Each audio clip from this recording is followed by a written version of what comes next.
Long ago, in the serene town of Varanasi, a young man named Ananda sought guidance from the revered sage, Gautama Buddha. He approached the enlightened one with a pressing question that weighed heavily on his heart: Bhagavan, what is the true essence of giving and virtue? The Buddha, known for his profound wisdom and compassion, welcomed Ananda's inquiry. He began to share a story, a parable of lessons that would resonate through the ages. In a distant village, there lived a poor widow named Sujata. She possessed little in material wealth but was known throughout her community for her boundless kindness and generosity. One day, as she walked through the village square, she encountered a destitute beggar who was frail, hungry, and shivering from the cold. Sujata's heart overflowed with compassion. She approached the beggar and offered him her last handful of rice and her only warm shawl. The beggar, touched by Sujata's selfless act, revealed himself to be no ordinary person but a deity in disguise. He told her, "Your generosity and virtue have moved me deeply. I will grant you a single wish." Without hesitation, Sujata replied, "I wish for the well-being and happiness of all living beings.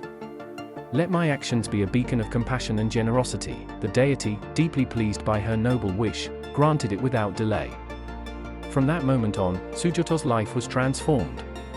She became a beacon of light, spreading love, kindness, and generosity to all she encountered.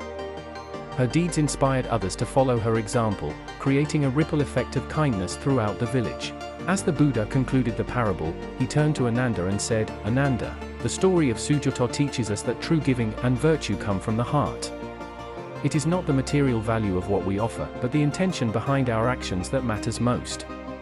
Sujata's selfless wish for the well-being of all beings exemplifies the highest form of virtue. To be truly virtuous, one must cultivate a compassionate heart and extend kindness to all, without expecting anything in return. Ananda listened with rapt attention, his heart deeply moved by the parable. He realized that the essence of giving and virtue was not in grand gestures or lavish gifts, but in the sincerity of one's intentions, and the selfless desire to alleviate the suffering of others. Inspired by the Buddha's teachings, Ananda dedicated himself to a life of generosity and virtue. He learned that every act, no matter how small, could make a profound impact on the world. With time, Ananda's actions began to influence those around him, just as Sujata's had in the parable, and so, the lesson was clear: giving and virtue are not measured by the value of what is given, but by the purity of the heart and the intention to bring joy and solace to others. It is a lesson that continues to guide us on the path to a more compassionate and virtuous existence. As Ananda absorbed the Buddha's wisdom, he realized that true giving and virtue were not separate from each other. They were two sides of the same coin. He left that encounter with a heart brimming with compassion, ready to share the lessons he had learned with the world.